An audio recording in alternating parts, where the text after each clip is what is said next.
Paco Arias comenzaría su historia en la creación de contenido con un podcast dedicado a leyendas y relatos de terror. Poco a poco se haría famoso por la forma en la que presenta lo más inquietante del ser humano y de lo inexplicable. Pero, como suele pasar cuando alguien se adentra tanto en este mundo, la línea entre contar historias y vivirlas comenzaría a desaparecer. Con el paso del tiempo, Paco asegura haber presenciado distintos eventos paranormales, desde supuestos trabajos de brujería dirigidos hacia él, hasta extrañas presencias que, según relata, se adhieren a algunas de las personas que entrevista. Es por eso que hoy te presentamos todos los eventos paranormales que ha vivido Paco Arias. Comenzamos. Una de las primeras experiencias paranormales que viviría Paco estaría relacionado con la brujería, y todo se retomaría a un viejo conflicto familiar en el pueblo donde nació y creció. Desde generaciones atrás, la familia de Paco tenía una enemistad muy marcada con otra familia del lugar. Lo curioso es que, según cuentan, los abuelos y antepasados de ambos lados alguna vez fueron grandes amigos. Sin embargo, un problema de negocios terminó por romper esa relación para siempre. Nadie sabía con certeza qué había pasado. Algunos decían que hubo un robo, otros que hubo una traición. La realidad se perdió con el tiempo, pero el odio permaneció. Cada familia creció con su propia versión de la historia y con la idea de que la otra no era de fiar. De niño, a Paco nunca le preocupó esta rivalidad, y sin saberlo, ese sería su primer error. Porque con el paso del tiempo se haría muy amigo de uno de los hijos de esa familia. Llegaron a llevarse tan bien que parecían hermanos, jugaban juntos, salían todos los días y compartían parte grande de su infancia. Pero siempre con una regla no escrita: su amistad solo existe en la calle. Nunca entraron a la casa del otro, nunca convivieron con sus familias. Era como si ambos mundos no pudieran mezclarse.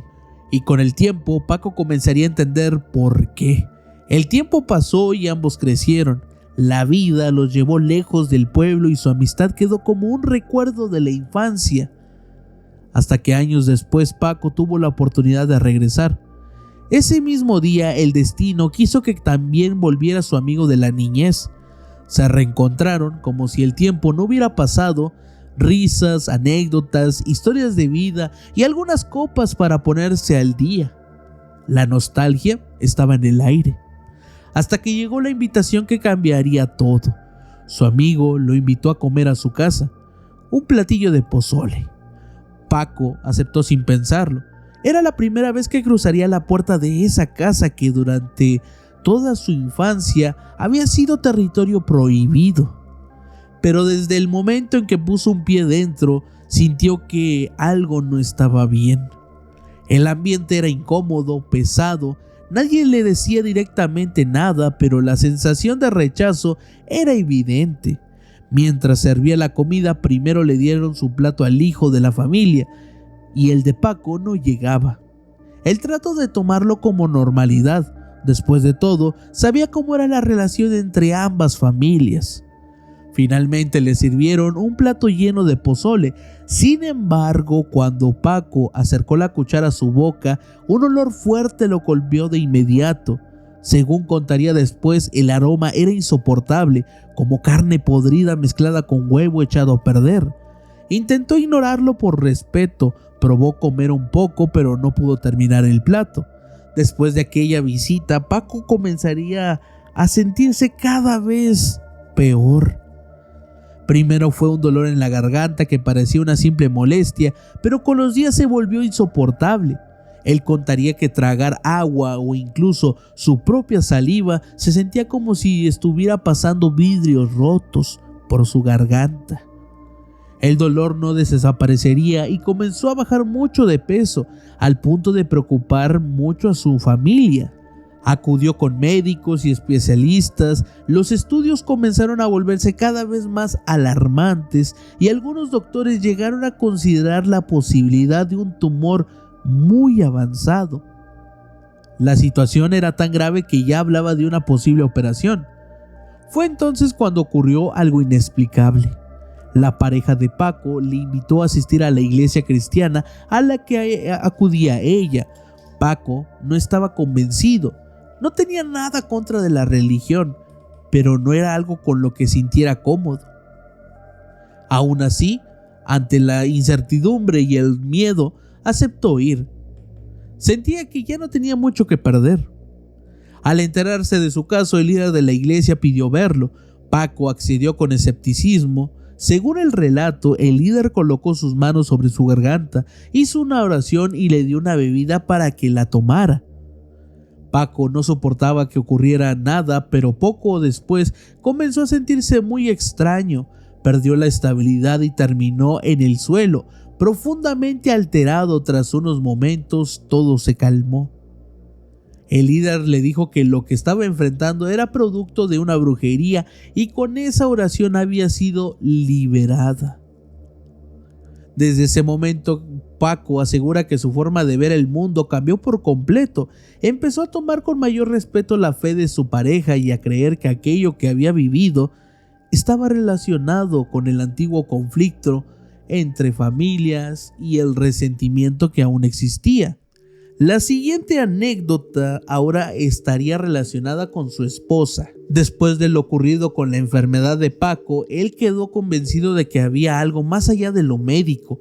Con el tiempo, la esposa de Paco comenzó a decirle que podía percibir cuando una situación no era normal, como si tuviera un tipo de intuición muy fuerte.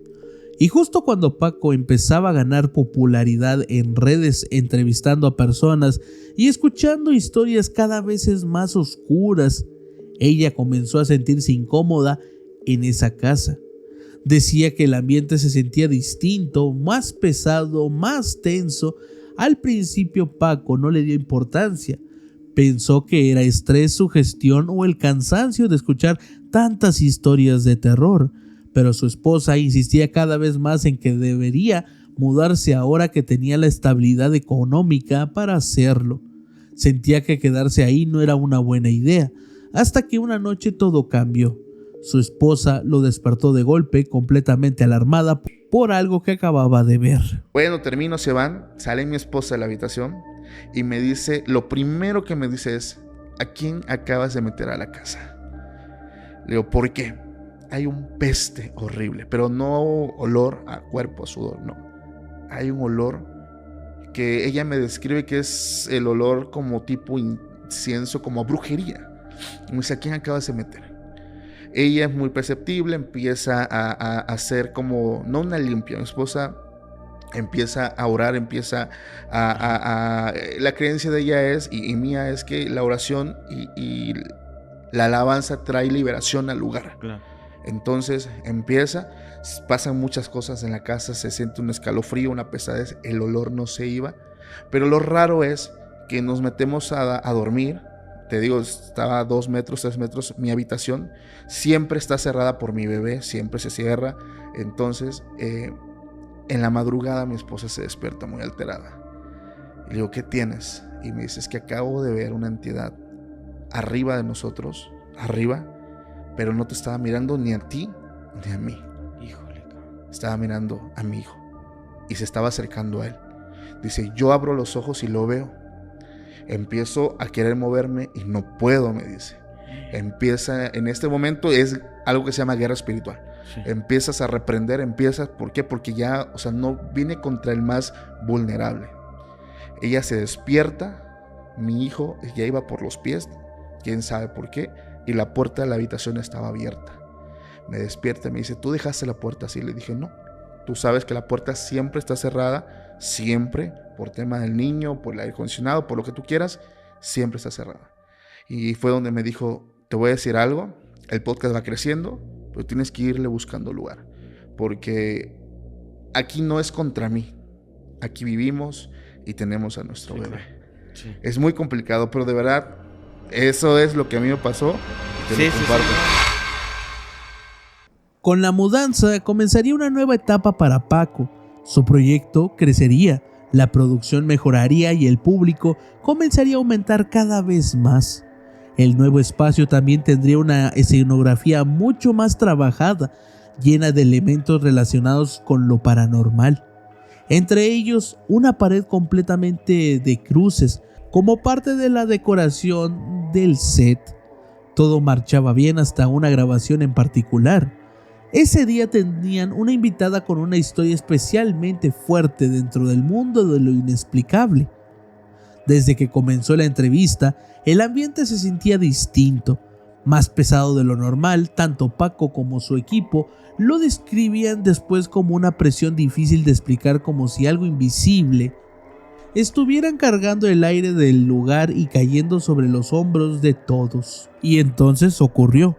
Una de las cruces de la pared comenzó a moverse sola. No cayó, no fue empujada por nadie y según Paco no había ninguna explicación, simplemente empezó a moverse sola. Lo más inquietante no fue solo el movimiento, sino la sensación colectiva del momento. Todos los presentes aseguran haber sentido esa presión al mismo tiempo, como si el ambiente entero se hubiera cambiado durante unos segundos. El tema de llevar invitados con historias cada vez más intensas continuaría creciendo hasta que llegaría una mujer que marcaría específicamente a la comunidad de Paco. Con el tiempo, el fandom la recordaría como una de las invitadas más impactantes del programa, no solo porque lo que contaba, sino por la forma en que le relataba su historia. Transmitía miedo, angustia y una sensación constante de haber vivido algo que la había marcado profundamente.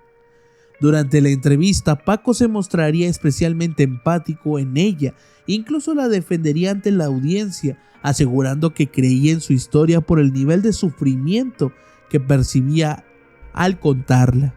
Según el relato, esta mujer afirmaba haber entablado una conexión con un ser que se hacía pasar por una mujer, algo que con el tiempo se volvería cada vez más inquietante.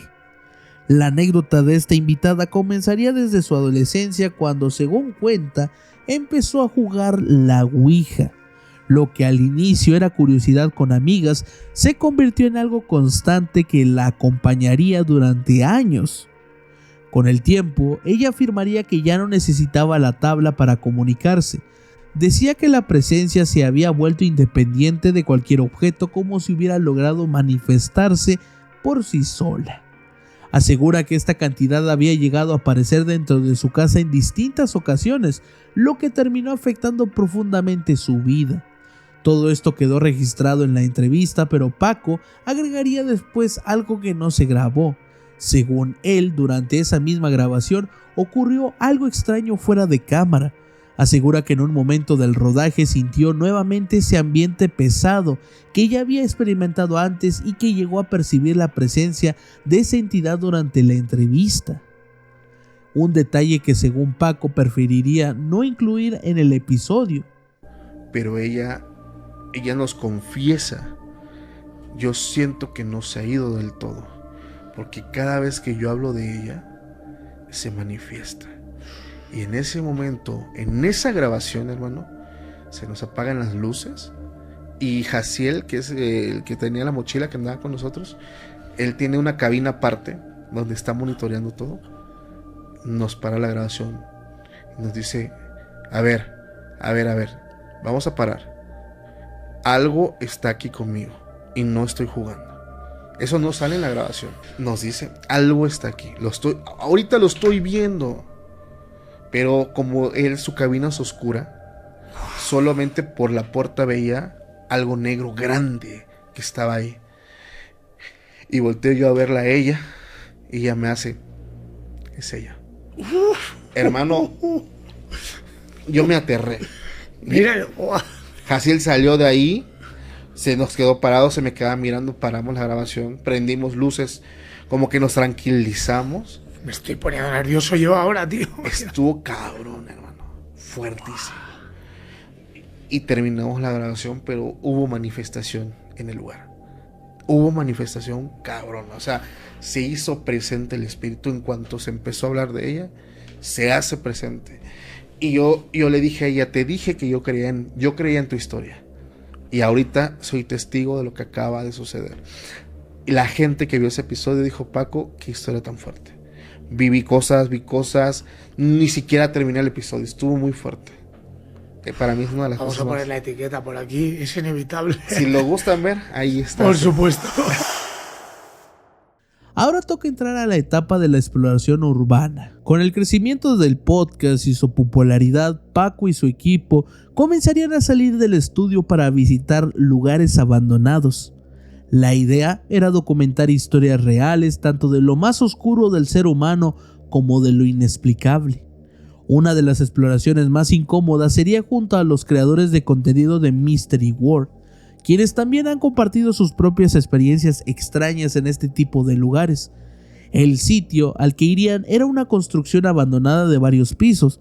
Desde antes de subir, vecinos del lugar le advertían que no era buena idea llegar hasta lo más alto.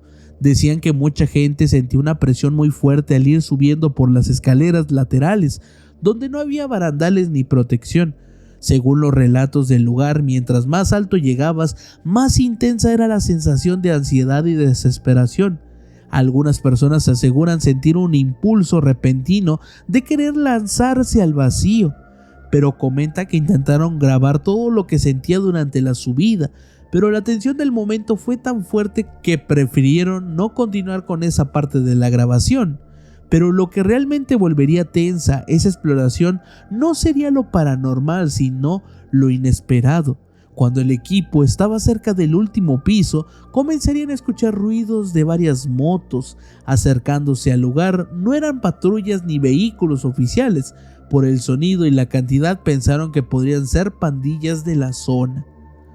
La reacción fue inmediata. Apagaron cámaras, luces y guardaron silencio absoluto. Sabían que si esas personas venían del mismo lado donde habían dejado su camioneta, la situación volvería muy peligroso en ese instante. Durante unos minutos el ambiente fue de pura tensión, solo escuchaban los motores y esperaban que no subieran al edificio. Por fortuna, después de un rato el ruido comenzó a alejarse.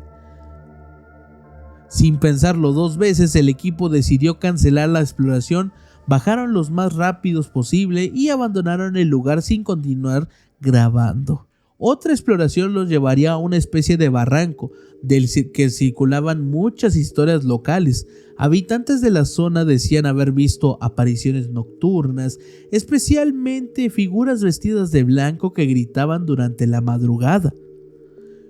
Con la intención de explorar sin exponerse demasiado, el equipo decidió usar drones para revisar la zona desde el aire, pero la sorpresa no sería paranormal.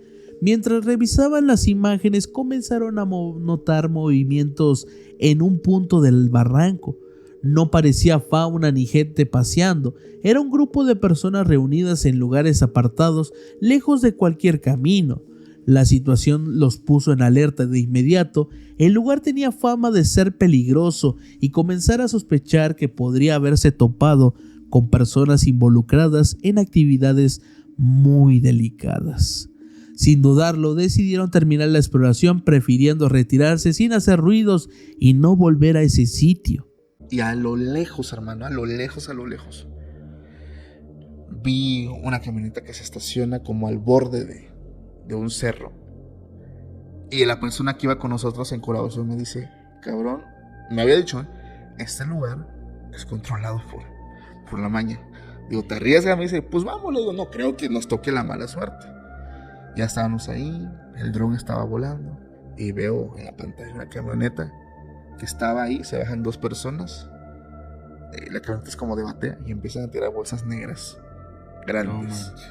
Le digo, cabrón, mira lo que acabo de captar. Me dice, güey, baja el dron, bájalo, pero bájalo, güey, que no lo vean. Lo bajo de volada. Él tiene un teléfono que tiene un super zoom. Dice, son ellos, güey.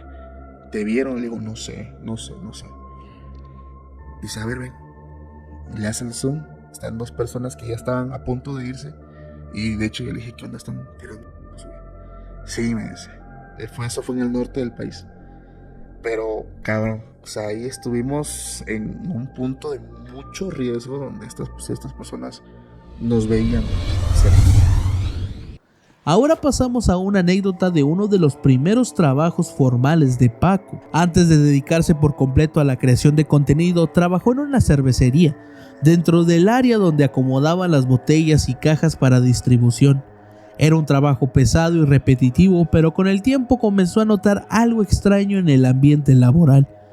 Entre los trabajadores circulaban historias incómodas, rumores de accidentes graves, muertes dentro de la planta y desapariciones que, según, nunca se hicieron públicas ni se comentaban oficialmente. Al principio Paco lo tomó como historias típicas de fábrica, ese tipo de relatos que siempre aparecen en lugares grandes y antiguos. Sin embargo, lo que realmente llamó su atención fue quien hablaba de ello. No eran los trabajadores jóvenes ni los nuevos.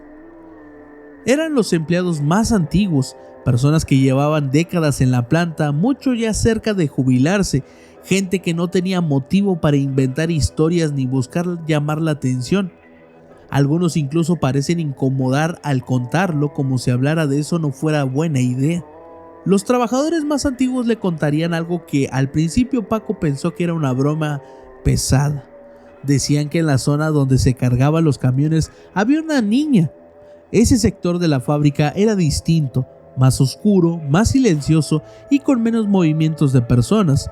Cuando a Paco le tocaba turno tarde-noche para llevar cajas hasta esa área, siempre le repetían lo mismo: deberías llevar una lámpara encendida. Según ellos, así la niña no aparecería. Paco nunca preguntó demasiado, no quería parecer paranoico, hasta que una noche lo vivió. Mientras dejaba una caja cerca de los camiones, notó claramente la figura de una niña de pie, a lo lejos. Pensó que era alguien del personal o un familiar de algún trabajador, pero cuando apuntó la luz hacia ella, la figura desapareció enfrente de sus ojos. Después de ese turno, sus compañeros le dijeron que esa presencia era conocida por todos, supuestamente una niña que había perdido la vida en esa zona años atrás y que desde entonces se aparecía de vez en cuando. La recomendación siempre era la misma: ignorarla y no prestarle atención. Por lo que terminó de inquietar a Paco fue lo que ocurrió tiempo después. Un trabajador desapareció dentro de las instalaciones. El caso llegó a medios, la familia exigía respuesta y la fábrica evitaba dar información. El silencio alrededor del tema generó aún más dudas de los empleos. Aquello fue suficiente para que Paco decidiera no quedarse mucho tiempo ahí. Poco después dejaría ese trabajo y comenzaría a buscar otros caminos hasta llegar finalmente al mundo de la creación de contenido. La experiencia que marcaría un antes y un después en la forma de pensar de Paco tendría que ver con su abuela, una mujer muy importante para él, que incluso llevaba su mismo nombre pero en versión femenina. De un día para otro su salud comenzó a deteriorarse, la pasaba la mayor parte del tiempo en una cama y empezó a bajar de peso rápidamente. La familia se alarmó y la llevaron con médicos, especialistas y estudios, pero no encontraban una causa clara. Lo más extraño era lo que ella describía sentir. Decía que era como si algo la estuviera picando constantemente en la espalda y en el estómago. Sin embargo, los estudios no mostraban nada que explicara ese dolor. Ante la incertidumbre, la familia decidió recurrir nuevamente a la iglesia cristiana, a la que asistiría la esposa de Paco. Si habían tenido ayuda antes, pensaron que tal vez podía encontrarla de nuevo. Durante las oraciones, los líderes religiosos le dijeron que la abuela estaba siendo víctima de brujería y que, según lo que percibía, el origen vendría de alguien cercano a la familia, algo que impactó profundamente a todos. Pero Paco, este episodio terminaría de cambiar su forma de ver lo paranormal. Después de todas las experiencias acumuladas, sentiría que ya no podía descartar por completo estas creencias. Finalmente llegaría el día en que el líder de la iglesia visitaría la casa para orar por la abuela de Paco. Según el relato, no entró directamente al cuarto, se quedó a un lado de la puerta orando y pidiendo ayuda divina para poder intervenir. Después de unos momentos aseguró que el problema no estaba en ella, sino en algo dentro del colchón. La familia ayudó a mover a la abuela y revisaron el lugar. Al sacudir el colchón encontraron una especie de tarjeta o estampa hecha a mano con una costura y objetos dentro de la Santa Muerte. Para manipularla usaron pinzas, evitando tocarla directamente. La familia asegura que al sacarla, la pieza parecía moverse ligeramente, intentando quemarla a plena luz del día de mediodía, pero según cuentan no se consumía por completo. Utilizando el mismo remedio que tendría Paco, su solución la pudieron destruir. Después de ese episodio, la abuela comenzó a mejorar poco a poco.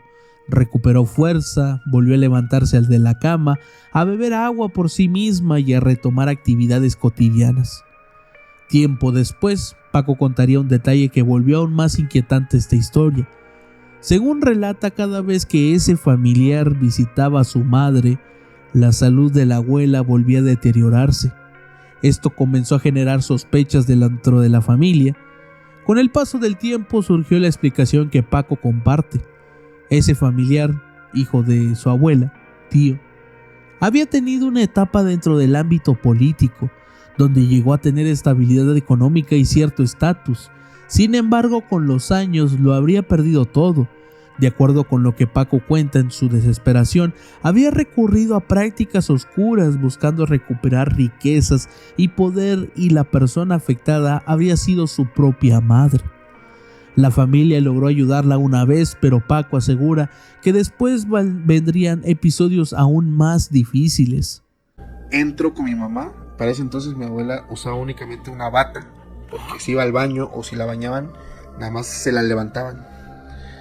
Y cuando mi mamá le dice, mamá, levanta los brazos, y ella con mucha dificultad levanta los brazos, veo cómo... A ver, esto que voy a contar es algo, híjole, es algo que no me lo va a creer, pero de verdad es que no hay explicación para esto.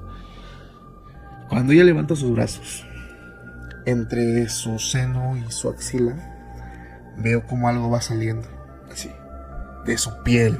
¿Qué? Y sale y se cae en la cama. Cuando lo veo le digo a mi mamá. Y mi mamá lo que hizo fue soltarse a llorar nada más. No me dijo nada. Y entró el pastor corriendo.